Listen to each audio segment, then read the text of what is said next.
Hey everybody, today's video is kind of like an outtake from last week's video. So last week I recorded this like an hour of talking about 1625 substitution ideas, and when I got down to edit it, there was like a distinct chunk that made sense to go together, and then there was this whole section about tritone substitution. So what I decided to do was break it into two videos.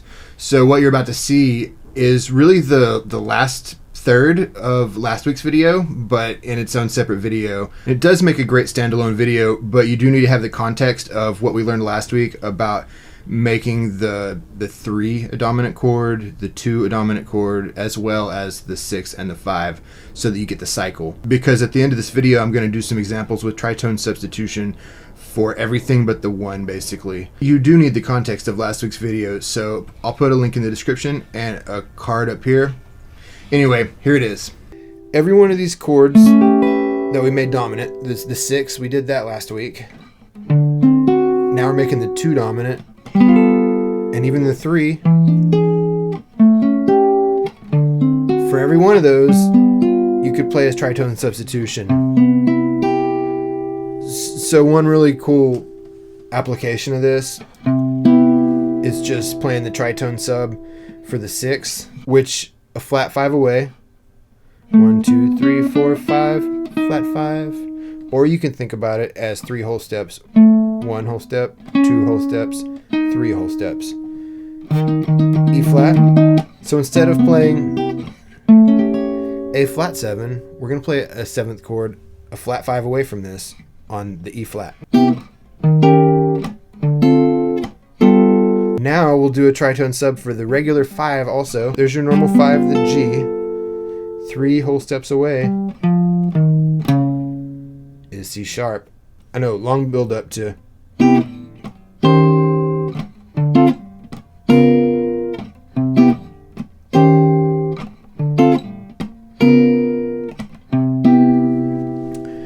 Let's just take a minute and do the 1625.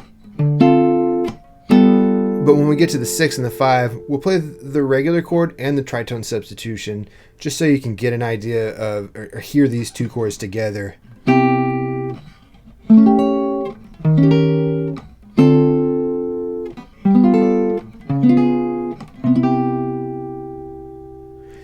So I know we're, like for the A7, we're calling the tritone substitution an E flat 7, but it's also just a cool A7 chord. If you really look closely at these tritone substitutions, we're saying that it's 2 different chords. We're saying that's an E flat 7, that's an A7, and that the E flat 7 is the tritone substitution for A7. But what it really is an A7 with different notes. If A is the root, you've got the 3rd, the flat 7, a flat 9, and then this E flat note is flat 5.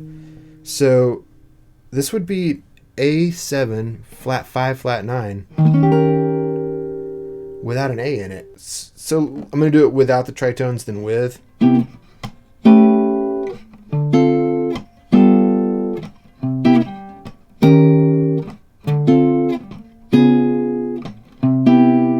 Now you can do any substitution for these tritones as well. Like I was just playing the straight 7th chords, but we could play 7 flat 5 chord, for instance, is one of my favorites, because the only thing that's changing from this being a G7 or a C sharp 7 flat 5 is you're taking your G7 and adding the flat 5. So yeah, that's C sharp 7 flat 5, but it's also G7 with a flat 5 in there. So let me try to show you again with these flat 5 substitutions. Instead of giving them a new root name, like saying this is A7, but instead we're playing E flat 7. This is G7, but instead we're playing D flat 7. Instead of saying it like that, the reality is this is A7 and that's A7 with a flat 5. This is G7 and that's G7 with a flat 5. So let's just take an example like the sharp 9 chord, A7 sharp 9. All we're doing when we play an E flat 13 is we're still playing that A7 with a sharp 9, but we're switching from the root, the A note, over to a flat 5 note. So that's A7 flat 5 with a sharp 9.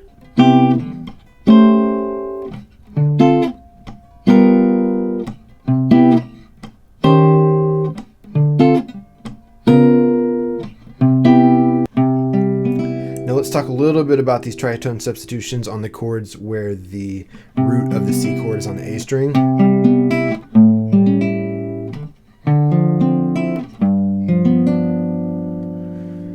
So for the A7, the tritone is E flat.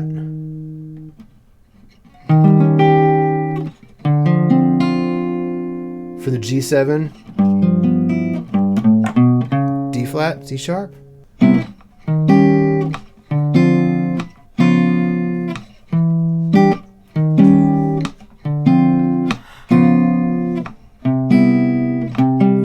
How I like this A7 with the sharp 5, I use it all the time. Well, let's just switch the root note for the flat 5 of the root note. So we're going to switch from A to E flat. Now that's just a E flat 7 9, E flat, a dominant E flat 9 chord. I like this C major 7, then the A with a sharp 5, D minor 9, and then G13. I use that often. It just sounds pretty to me. Now if I switch the root note to the flat 5 on the A chord, on the 6, I just get like a E flat 7 9, E flat 9, dominant 9 chord. And if I do the same thing on the G7, I'm going to switch the root to its flat 5, which is D flat or C sharp, D flat. Then this is just like a D flat sharp 9 chord.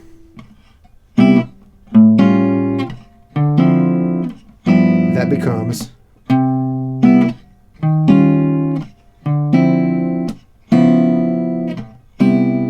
and all we've done really in those chords is exchange the roots for the flat 5. So understand when you look at tritone subs, if it says, you know, A, E flat, D, that it's really A with a flat 5, D. The tritone sub it's not two different key centers, really. The tritone sub is just a cool way to arrange notes from, like for the tritone that's on the E flat. That's just a cool way to arrange notes out of an A7. So really it's A7 or A mixolydian with cool notes added to it.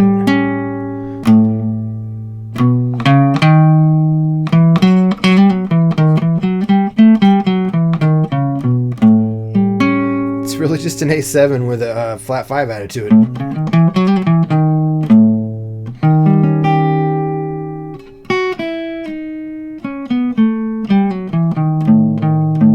Okay, I'm not trying to go down the path of learning the Lydian dominant scale right now, but I just want to show you the tritone subs. It's just a concept, a way to think about different voicings for the same chords.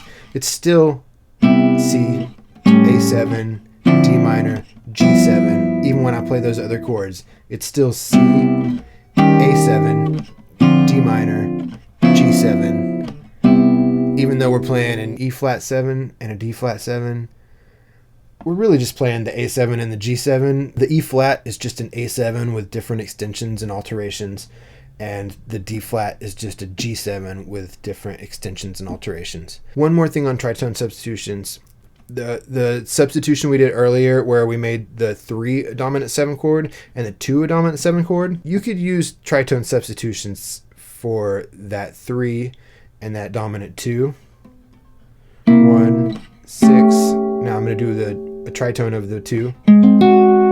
2, 5, 3, 6, we're getting pretty far out there. All I'm saying is anything that's a 7th chord that's functioning, meaning that it's leading somewhere, like in our 3 is leading to the 6, our 6 is leading to the 2, our 2 is leading to the 5, our 5 is leading to the 1. They're all functioning. That means you can use substitutions and alterations on them without even really having to think much about it. And tritone substitutions is just one way to do that. So all those 7th chords.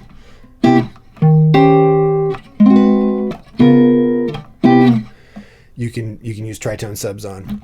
I'm going to do a tritone substitution on every chord except for the 1. It's probably not going to sound tasteful, but I just want to show you the possibilities.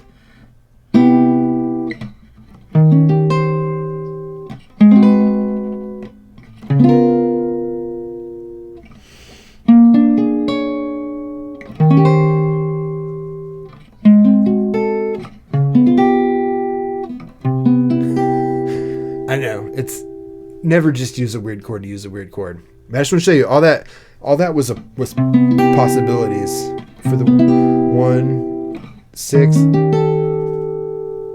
2, 5, 3, 6, 2, 5, 1. I know.